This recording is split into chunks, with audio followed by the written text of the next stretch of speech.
In the heart of a quaint town, nestled among rolling hills and meandering streams, I grew up in a world far removed from the glitz and glamour of city life. Our small, weathered house, with its creaking wooden floors and windows offering views of sprawling fields, was a universe in itself. It was here, amidst the simplicity and warmth of family love, that my story began. My parents, though not affluent, were rich in kindness and wisdom. My father, a local carpenter, had hands that were roughened by years of labor but gentle in touch, crafting not just furniture, but also instilling in me the values of hard work and humility. My mother, a school teacher, filled our home with books and stories, weaving tales that sparked my imagination and nurtured my dreams. Life in our small town was unhurried and unpretentious. Neighbors greeted each other with familiarity, and community events were the highlights of our social calendar.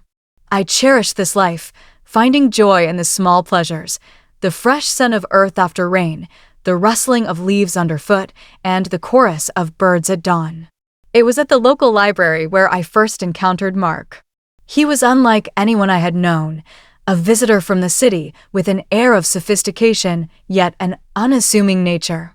His family was well known in business circles, their wealth and influence reaching far beyond the city's skyscrapers. But Mark, with his easy smile and genuine interest in my mundane tales, was a refreshing anomaly in that world. Our initial conversations were tentative, like two worlds cautiously orbiting each other. He spoke of city life, the fast pace, the endless opportunities, and the dazzling lights. I shared stories of my town, the annual harvest festival, the serene walks by the stream, and the close-knit community. In those early days, we would often meet at the old park bench by the lake, our conversations stretching for hours. The lake, with its placid waters reflecting the changing hues of the sky, bore witness to our growing connection, an invisible thread weaving our disparate worlds into one. "Anna," Mark said to me one evening, his voice tinged with a vulnerability I had not seen before, "I've always been surrounded by people who care more about wealth and status. But with you, I've found a serenity that I didn't know existed. You've shown me a different way of life, one that's genuine and full of warmth." His words stirred something deep within me. "Mark," I replied, "where we come from doesn't define us. It's who we are when we're together that matters. You've brought a new perspective into my life, opening my eyes to dreams I never dared to have." As our relationship deepened, Mark confided in me about his family, particularly his mother, a woman of elegance but stringent expectations. He spoke of her with respect, yet there was an underlying concern in his words. "She has her own ideas about who I should be with," he said. "I'm just worried about how she'll react to us." I reached out, taking his hand in mine, feeling the slight tremor. "We'll face that together," I assured him. "Love isn't about backgrounds or expectations. It's about two people who choose each other against all odds." The day Mark proposed was as unassuming as our love, no grand gestures, just a heartfelt promise of a life together. As I looked into his eyes, brimming with hope and love, I knew this was just the beginning. The evening I was set to meet Mark's family, my nerves were on edge. The grandeur of their mansion loomed large as we approached, a stark reminder of the different worlds Mark and I came from. Mark held my hand, giving me a reassuring look. "Just be yourself, Anna. That's all you need to be." I smiled weakly, trying to quell the rising anxiety. "I just hope your mom doesn't think I'm out of place." Mark sighed, a hint of concern in his eyes. "Mom can be a bit much. Just remember, I'm here with you." As we entered the opulent dining room, Mark's mother, Marion, a statuesque woman with an air of austerity, greeted us. Her eyes quickly took me in, a flicker of disapproval passing over her face. "So, this is the young lady who's captured my son's heart. Interesting choice, Mark." Dinner was an elaborate affair, the table set with dishes I couldn't even name. Mark's mother, ever the gracious host, offered me a plate with a sly smile. "I suppose these dishes might be a bit too sophisticated for your taste, Anna." We can get something simpler if you'd prefer. I felt a flush of embarrassment, but managed a polite decline. No, thank you. I'm always eager to try new things. As the evening progressed, her comments grew more pointed. She eyed my dress, a simple but neat outfit I had thought was appropriate. Is that what passes for evening wear in your town? It must be challenging to find good clothes on a modest budget. Mark jumped in, trying to steer the conversation elsewhere, but his mother was unrelenting. Tell me, Anna, what do your parents do? It's always fascinating to learn about different walks of life. I answered, feeling the weight of her judgment. My father is a carpenter, and my mother is a school teacher. Oh, how quaint, she replied, her voice dripping with condescension. Hardworking people, I'm sure, but I suppose they couldn't offer you much in the way of a financial head start. The meal continued with her taking jabs at my small-town upbringing, my parents' humble occupations, and even my salary, which she had somehow learned about.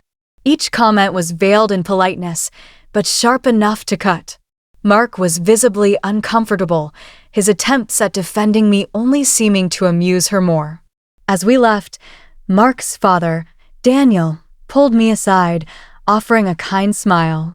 Anna, you handled yourself well. Don't let her get to you. She'll come around. In the car, Mark apologized profusely. I'm so sorry, Anna. I didn't think she'd be this harsh. I sighed, a mix of hurt and determination in my voice. It's okay, Mark. I knew it wouldn't be easy, but I love you, and that's what matters. That night, as I lay in bed, the sting of his mother's words lingered, but beneath the hurt, a resolve was building. This was more than just about fitting in. It was a test of our love and my strength, and I was ready to face it head-on. As the wedding day approached, the air was thick with excitement and, unfortunately, growing tension. Marian, who had taken it upon herself to oversee the preparations, seemed to find a peculiar pleasure in belittling my ideas and choices at every turn. One afternoon, while discussing the wedding plans with Mark and his mother, the topic of the wedding dress came up. I had chosen a simple yet elegant gown that I felt reflected my personality. Mark's mother, however, had other ideas. That dress, Anna, it's so plain. Don't you want to make a statement on your big day? After all, you're marrying into the family, she said, her voice laced with a patronizing tone.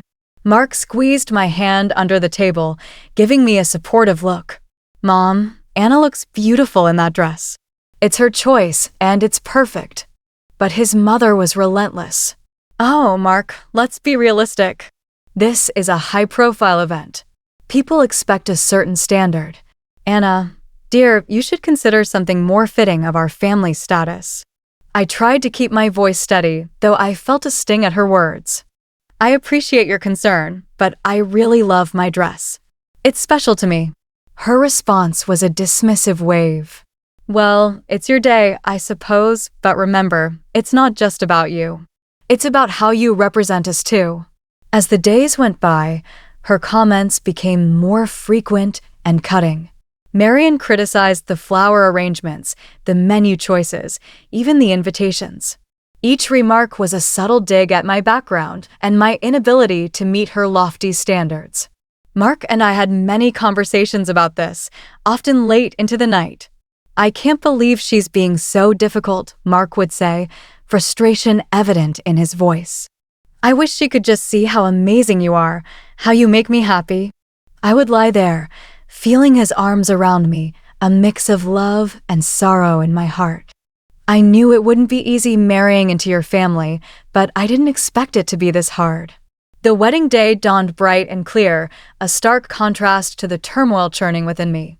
My parents and I had worked hard to make everything perfect despite the constant criticisms from Marian. As I dressed in my simple but elegant gown, I hoped the day would pass without incident. The ceremony was beautiful, filled with love and heartfelt vows. Mark's eyes shone with affection and promise as we said our I do's.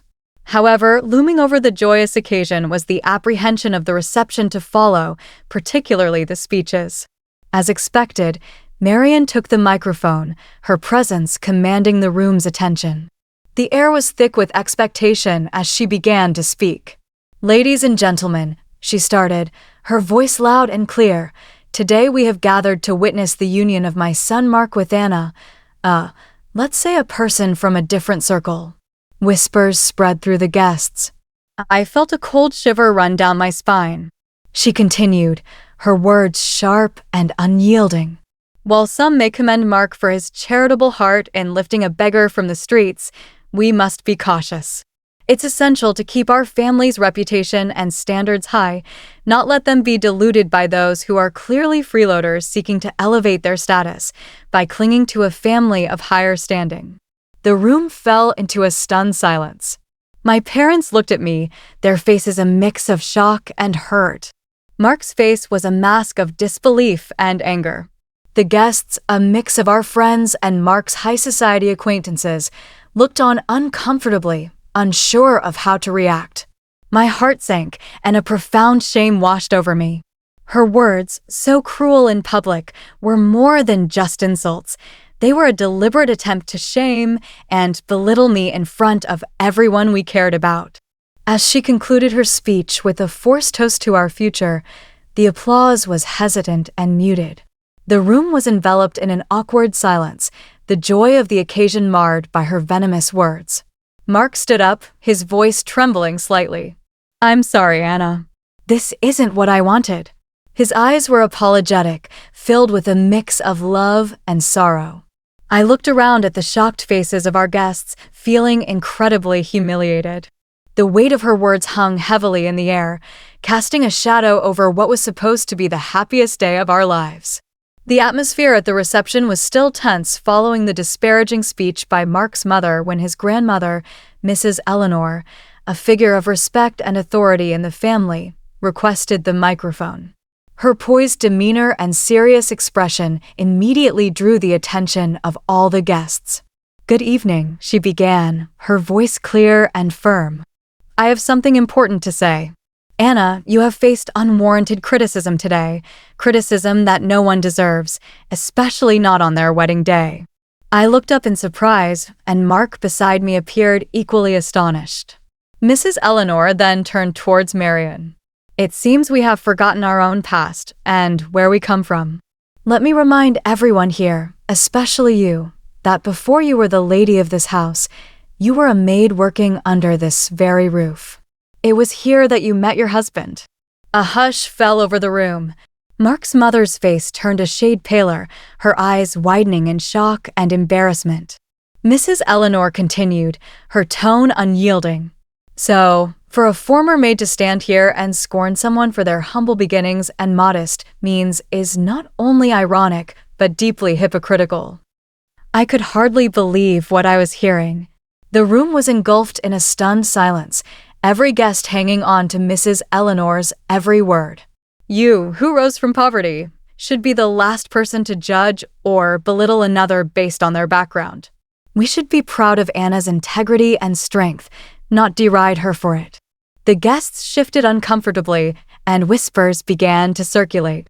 Marian sat motionless, the impact of Mrs. Eleanor's words evident on her face. "In this family, we value character over wealth, kindness over status. Anna exemplifies these values, and I am proud to welcome her into our family," Mrs. Eleanor concluded, her gaze softening as she looked at me. The room erupted into applause, a stark contrast to the earlier muted response. Marian sat there, completely humbled, her earlier arrogance replaced by a visible sense of shame. To be honest, I didn't feel sorry for her. Mark whispered to me, "I never expected Grandma to stand up for us like this." I squeezed his hand, feeling a mix of relief and gratitude. "She's amazing." The rest of the evening felt lighter, the air cleared by Mrs. Eleanor's candid defense. Guests approached with warm congratulations and sincere smiles. I felt that they were all on my side. It felt damn good. As we left the reception, hand in hand, I felt a renewed sense of confidence and belonging. Mrs. Eleanor's words had shifted the dynamics, breaking the insidious plan of a cruel and not the smartest woman. The days after the wedding were heavy with an unspoken tension that hung over Mark's family like a dense fog. It all came to a head during a family meeting at Mrs. Eleanor's house, where the air was thick with expectation and apprehension. As we gathered in the grand living room, Mrs. Eleanor began without preamble, her voice firm and unwavering. "What happened at the wedding cannot be overlooked. The way you spoke to Anna, it was disgraceful." She addressed Marian directly, her eyes sharp. Mark's mother, usually so composed, looked smaller somehow, her usual confidence diminished. "Eleanor, I've already apologized to Anna," she said, her voice tinged with a hint of defiance. "It's not just about an apology," Mrs. Eleanor retorted. "Your actions reflect on this entire family. You've become accustomed to a lifestyle funded by the family's money without appreciating its value." Mark's father nodded in agreement, his expression serious. "My mother is right. You've lost sight of what's important." Mrs. Eleanor then laid out her decision, each word deliberate and clear. "I've decided to cut off the financial support you've been receiving. It's time you start contributing to this family instead of just taking. You'll need to find a job and learn to live within your means." The shock on Marian's face was evident. She turned to her husband, seeking support. "You can't agree with this. She can't just cut me off like this." But Daniel surprised her. "I stand with my mother on this. You've gone too far this time. It's for your own good." Marian's eyes filled with anger and disbelief, her usual poise crumbling under the weight of her new reality. Mark, who had been silent, spoke up, his voice steady.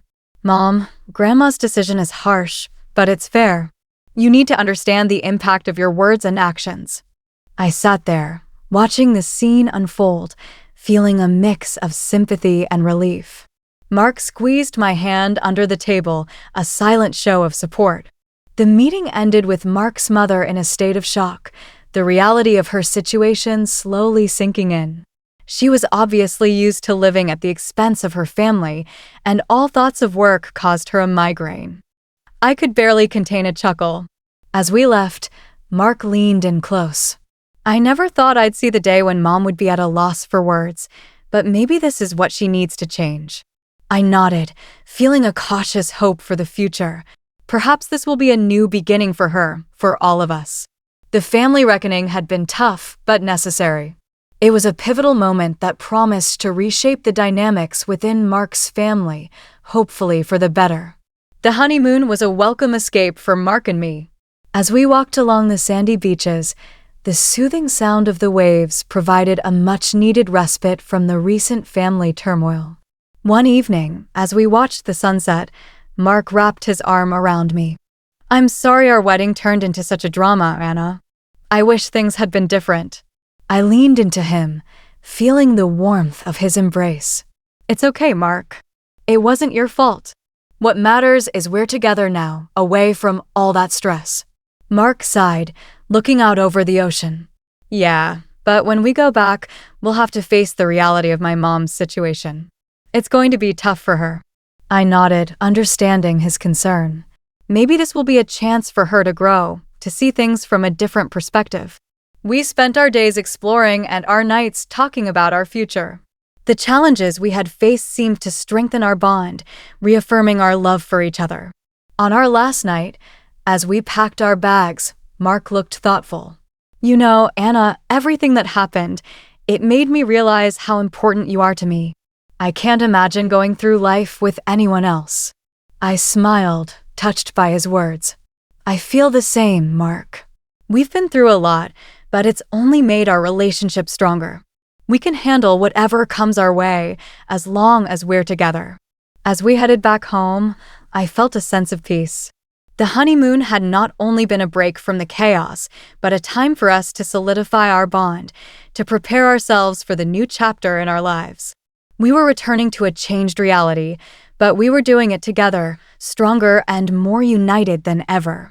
The future was uncertain, but I was ready to face it with Mark by my side. Coming back from our honeymoon, Mark and I were unsure of what awaited us at his family home. The car ride was quiet, both of us lost in our thoughts about the new family dynamics. As we arrived, the first thing we noticed was the absence of Mark's mother.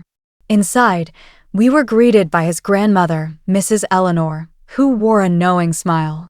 "Welcome back, you two.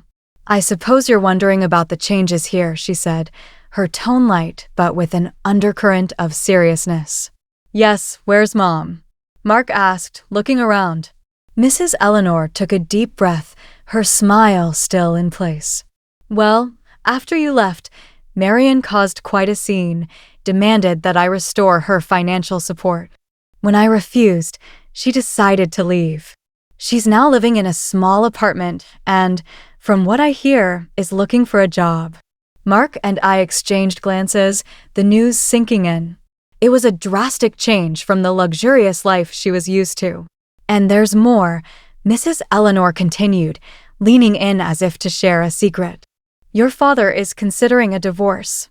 He's had enough of her antics. Seems like she finally pushed him too far. Well, she brought it upon herself." Mark's expression was one of shock mixed with a hint of relief. "I can't believe it!" "I mean, I knew things would change, but this is more than I expected." I reached out, touching his arm.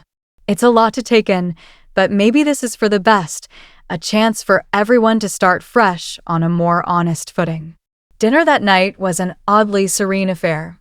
The absence of Mark's mother was felt, but not in the way we had anticipated. The conversation was more open, and for the first time in a long time, it felt like there was a real sense of family. As we drove home later that evening, Mark was pensive. "I always hoped for a change, but I didn't expect it to happen like this. It's going to be a big adjustment for Mom." I nodded. "It's a tough situation, but maybe it's a necessary step for her to grow, and for your dad too, to find some peace." The ride home was reflective, both of us contemplating the new reality we were returning to. The family we left before the honeymoon was not the same one we were coming back to. It was a sobering thought, but in many ways a hopeful one. Change, though painful at times, was often the path to something better, and we were ready to face it together.